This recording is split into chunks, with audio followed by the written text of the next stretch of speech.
Hi hello నమస్తే welcome to signal TV. నేను మీ ప్రత్యూష. ఈరోజు మన ముందున్నారు సర్టిఫైడ్ న్యూట్రిస్ట్ వి ప్రకాష్ సార్. లాస్ట్ ఎపిసోడ్లో మనం సార్తో మాట్లాడి అసలు లైఫ్ అంటే ఏంటి, మనం హెల్దీ లైఫ్ని ఎలా లీడ్ చేయాలి ఇవన్నీ తెలుసుకుందాం. ఈరోజు ఎపిసోడ్లో ఇంకొంచెం డెప్త్గా సార్తో మాట్లాడి తెలుసుకునే ప్రయత్నం అయితే చేద్దాం రండి.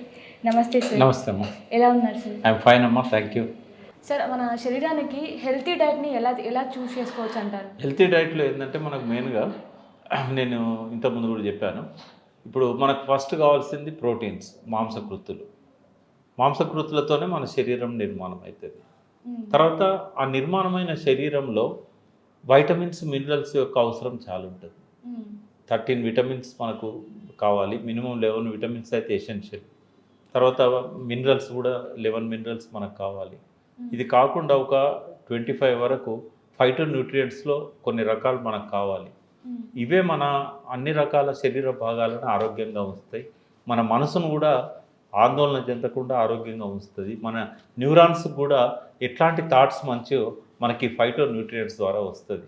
చాలామంది గ్లో అనేది, అందం అనేది ఫైటో న్యూట్రియంట్స్ వల్ల వస్తుంది. తర్వాత మన ఆలోచన శక్తి కూడా, షార్ప్నెస్, కొంతమంది చాలా షార్ప్గా ఆలోచిస్తారు, కొంతమంది తొందరగా రియాక్ట్ అవుతారు. ఇదంతా కూడా ఈ ఫైటో న్యూట్రియంట్స్లలో ఉంటుంది. అయితే మనం వెనుకట్లాగా అన్ని రకాల కూరగాయలను మనం పండించుకొని తినట్లేదు, మనం మార్కెట్లో కొంటున్నాం. ఇవన్నీ విషతుల్యం అవుతున్నాయి. కాబట్టి ఇప్పుడు ఏంటంటే ఎసెన్షియల్గా సప్లిమెంట్స్ వాడాల్సి వస్తున్నది. ఫుడ్తో పాటు ఫుడ్ సప్లిమెంట్స్ వాడాల్సి వస్తున్నది. అయితే వైటమిన్స్, మినరల్స్ అనేది ఖచ్చితంగా మనం సప్లిమెంట్స్ రూపంలో తీసుకుంటేనే మనకు సరిపోయేంతగా వస్తాయి. అయితే సప్లిమెంట్స్లలో 99% తీసుకోకూడని, ఎందుకంటే అవన్నీ సింథటిక్ కెమికల్స్తో తయారు చేస్తారు.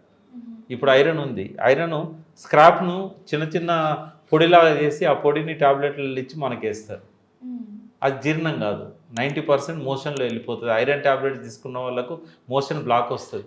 ఎందుకంటే మన బాడీకి అబ్జర్వ్ కాదు. అది పాలకూరలో ఉన్న ఐరన్ మనకు అబ్జర్వ్ అవుతుంది.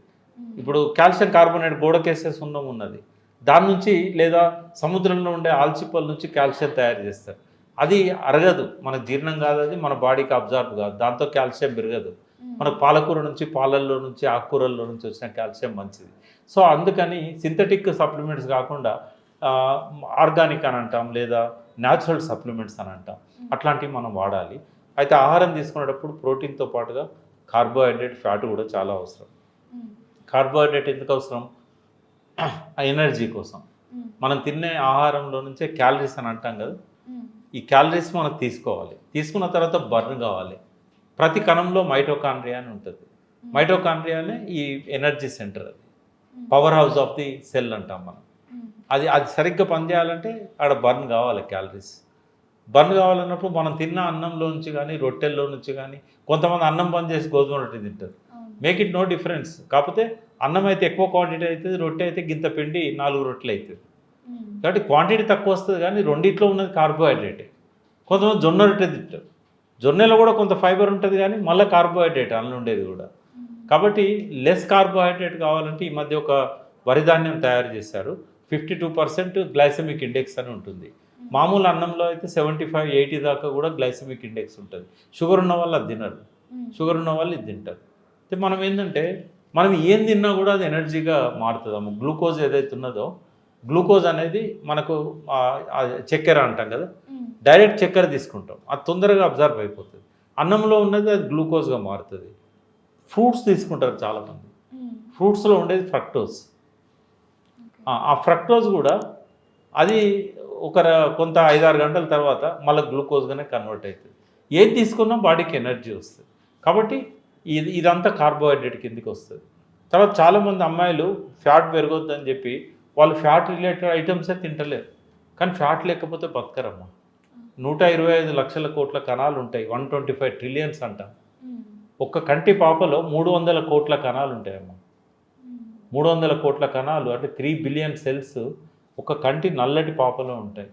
మరి మన శరీరం మొత్తం 125 ట్రిలియన్స్ ఉంటాయి, 125 లక్షల కోట్లు. ప్రతి కణానికి విటమిన్స్ కావాలి, ప్రతి కణానికి ప్రోటీన్స్ కావాలి, ప్రతి కణానికి మినరల్స్ కావాలి, ప్రతి కణానికి వాటర్ కావాలి. సో ఫ్యాట్ అనేది కణం యొక్క అవుటర్ లేయరు, తర్వాత లోపల లేయర్. కణం ఆరోగ్యంగా ఉండాలంటే ఫ్యాట్ అవసరం. ఏ ఫ్యాట్ తీసుకుంటున్నాము అనేది చాలా ఇంపార్టెంట్. ఇప్పుడు నేను చెప్పిన కంటామినేటెడ్ ఆయిల్ ఏదైతే ఉన్నదో అందులో నుంచి కూడా ఫ్యాట్ వస్తుంది, కానీ అది బ్యాడ్ ఫ్యాట్. కాబట్టి ఈ ఫ్యాట్స్ పట్ల లిపిడ్స్ అంటాం, ఒమేగా 3, ఒమేగా 6, ఒమేగా 9 అని అంటాం. కొన్ని కొలెస్ట్రాల్ రిలేటెడ్ ఉంటాయి. వీటి పట్ల కొంచెం అవగాహన పెంచుకోవాలి. చేపల కూర తిన్న వాళ్ళకు కొంత ఒమేగా 3 వచ్చే అవకాశం ఉంటుంది. సాల్మన్ ఫిష్లో ఎక్కువ ఒమేగా 3 ఉంటుంది. లేదంటే అవిసె గింజలు ఉంటాయి. వెజిటేరియన్ సోర్స్ కావాలంటే అవిసె గింజలు తినాలి.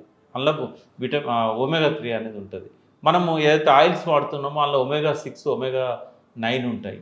అవి బ్యాడ్ ఫ్యాట్స్ అని అంటాం. జనరల్గా బ్యాడ్ ఫ్యాట్ అనేది ఏది ఉండదు. ఎల్డిఎల్ను బ్యాడ్ ఫ్యాట్ అంటారు, హెచ్డిఎల్ను గుడ్ ఫ్యాట్ అంటారు. హెచ్డిఎల్ 40 కంటే ఎక్కువ ఉండాలి, ఎల్డిఎల్ 100, 120 ఉండాలంటారు. కానీ దానిలో కూడా ఇన్డెప్త్గా మనం పోయినప్పుడు ఆ ఫ్యాట్ కూడా అవసరమే, బ్యాడ్ ఫ్యాట్ కూడా మనకు అవసరమే. ఏది శరీరంలో ఏ ఆర్గన్ కూడా వేస్ట్ కాదు. కొంతమంది డాక్టర్స్ కమర్షియల్ అయిపోయి ఇది అవసరం లేదు, మీరు గాల్ బ్లాడర్ తీసేయండి, అలా స్టోన్ వచ్చినంత మాత్రం అది తీసేయమంటారు. లేకుంటే ఇస్ట్రక్టమే అని చెప్పి మంచిగా ఉన్న గర్భాన్ని కూడా తీసేస్తారు. రకరకాలుగా ఇట్లాంటివి జరుగుతూ ఉన్నాయి. బట్ శరీరంలో ఏ ఆర్గన్ కూడా వేస్ట్ కాదు. మనం తినే ఆహారంలో ఏది కూడా వేస్ట్ కాదు. కాకపోతే ఎవరి శరీర ధర్మాలను బట్టి, తత్వాలను బట్టి వాళ్ళకి ఏ ఫుడ్ అవసరం. కొందరికి ఎలర్జీ ఉంటుంది, వంకాయ తింటే వాళ్ళకి పడదు. అలాగే ఫిష్తో కలిపి కర్డ్ తినకూడదు అంటారు, అది నిజమేనా? అట్లా ఏం లేదు, ఫ్యాట్ ఓవర్ ఫ్యాట్ అవుతుందని. ఫిష్లో కూడా ఫ్యాట్ ఉంటుంది, ఓవర్ ఫ్యాట్ అవుతుందని. ఏది దీంట్లో పొట్లకాయలో కోడిగుడ్డు వండుకోవద్దు అంటారు. అంటే వేడవుతుందని, ఇన్ఫ్లమేషన్ అంటాం కదా మనము, బాడీకి వాపు అని అంటాం. అయితే కఫ వాత కఫ పిత్త అని ఏవైతే ఆయుర్వేదంలో చెప్తారో దాన్ని దృష్టిలో పెట్టుకొని మనకు ఫుడ్ హ్యాబిట్స్ అనేటివి నేర్పించారు. అంటే 4000 సంవత్సరాలుగా వైద్యశాస్త్రం డెవలప్ అయింది భారతదేశంలో. చైనాలో కూడా 4000 ఇయర్స్ నుంచి వైద్యశాస్త్రం డెవలప్ అయింది. మన పూర్వీకులు చాలా రీసెర్చ్ చేసి, చాలా ప్రయోగాలు చేసి ఏ ఆకులో ఏ గుణం ఉన్నది, దేనిలో ఏ గుణం ఉన్నది, ఇవన్నీ కూడా మనకు చెప్పారు. ఇవాళ అవన్నీ దొరుకుతున్నాయి గూగుల్లో మనకి. ఆయుర్వేద డాక్టర్స్ కూడా చెప్తున్నారు, హెర్బల్ డాక్టర్స్ చెప్తున్నారు. అయితే ఇవన్నీ కూడా మనం ఫాలో అయినట్టయితే బాగుంటుంది. మనకు కార్బోహైడ్రేట్ వచ్చేసి మనకు మినిమం ఏంటంటే 40% అని ఉండాలన్నమాట. 40% మనం తినే ఆహారంలో కార్బోహైడ్రేట్ ఉండాలి. ఇంకొక 30-35% వరకు మనకేంటంటే ఈ ప్రోటీన్ ఉండాలి. తర్వాత ఫైబర్ ఉండాలి. ఫ్యాట్ కొంచెం ఒక 15% అని ఉండాలి. అది కూడా గుడ్ ఫ్యాట్ ఉన్న ఫుడ్ తీసుకోవాలి. తర్వాత ప్రోటీన్ ఎవరైతే మాంసం తినరో, చేపలు తినరో వాళ్ళు కందిపప్పు, పెసరపప్పు వీటిలలో ప్రోటీన్ ఎక్కువ ఉంటుంది. ప్రోటీన్ రిచ్ వెజిటేరియన్ సోర్సెస్ తీసుకోవాలి. కానీ కార్బోహైడ్రేట్ మనము 85% తీసుకొని, ప్రోటీన్ తక్కువ తీసుకొని, ఫైబర్ అసలు తీసుకోలేదనుకోండి చాలా సమస్యలు వస్తాయి. ఇప్పుడు చాలామందికి జబ్బులు రావడానికి కారణం ఏంటంటే ఫైబర్ ఇంటేక్ లేకపోవడం. ఇప్పుడు ఇల్లు 1 సంవత్సరం పాటు తాళం వేసి బయటకు వెళ్ళిపోతే ఎంత చెత్త నిండుతుంది వచ్చే వరకు. మన శరీరంలో కూడా ఎప్పుడు బ్రెయిన్ని క్లీన్ చేసుకోవాలి, లోపల శరీర భాగాలను క్లీన్ చేసుకోవాలి. బ్రెయిన్ని క్లీన్ చేసుకోవడానికేమో మంచి థాట్స్, మంచి బుక్స్, మంచి ప్రోగ్రామ్స్ టీవీలలో, మనకి ఇష్టమైన సంగీతము, మన మెడిటేషను, ఇట్లాంటివి బ్రెయిన్ని క్లీన్ చేసుకోవడం. మన జీర్ణాశయం నుంచి మన శరీర భాగాలన్నీ డీటాక్సిఫై కావాలంటే మన ఇల్లు ఉడిచినట్టే మన శరీరాన్ని అంతా ఈ చెడు కణాలను అన్నింటినీ, డెడ్ సెల్స్ అంటాం కదా, చనిపోయిన కణాలను అన్నింటినీ బయటికి పంపించాలంటే ఫైబర్ కావాలి. ఫైబర్ ఎందులో ఉంటుంది? ఆకుకూరలలో ఉంటుంది ఫైబర్. లేదా డైటరీ ఫైబర్ మనకు బయట దొరుకుతూ ఉన్నది, మంచి ఆర్గానిక్ సోర్స్, న్యాచురల్ సోర్స్. ఈ ఫైబర్ తీసుకుంటే మలినాలన్నీ బయటికి వెళ్ళిపోతాయి, మెటబాలిజం బాగుంటుంది. గట్ బ్యాక్టీరియా ఫుడ్డే ఫైబర్. గట్ బ్యాక్టీరియా బాగుండాలి. చెప్పిన కదా 1200 జాతులలో 1000 జాతులు అంతరించినాయి. అవి ఉన్న 200 జాతులు కూడా అంతరిస్తే మనకు లైఫే ఉండదు. వాటి కోసమైనా మంచి డైజెషన్ జరగాలంటే గట్ బ్యాక్టీరియా, మంచి ఆలోచనలు రావాలంటే గట్ బ్యాక్టీరియా, ఎప్పుడు యాక్టివ్గా చురుగ్గా ఉండాలంటే గట్ బ్యాక్టీరియా, అందంగా ఉండాలంటే గట్ బ్యాక్టీరియా, నిద్ర పట్టాలంటే గట్ బ్యాక్టీరియా. ఈ గట్ బ్యాక్టీరియా అనేది చాలా చాలా ఇంపార్టెంట్. దానికి కావాల్సింది ఏంటి? ఫైబరే. అది ఫైబర్నే తింటుంది. మన ఫైబర్ ఇవ్వాలంటే మనం బయట నుంచి ఫైబర్ తీసుకోవాలి. ఫైబర్ శరీరంలో దానంతట తయారు కాదు. కాబట్టి ఇట్లాంటివి అమైనో ఆసిడ్స్ అని ఉంటాయి. ఇట్లాంటివి కొంత డీప్గా పోతే మనం చాలా చెప్పవచ్చు. బట్ ఇవాళ కామన్ మ్యాన్కి మినిమం తెలుసుకోవాల్సిన ఇవి చాలా అవసరం. Thank you sir. Thank you. చూసారు కదా, మరెన్నో ఇలాంటి ఇన్ఫర్మేటివ్ వీడియోస్ కోసం మన సిగ్నల్ టీవీని సబ్స్క్రైబ్ చేసుకోండి.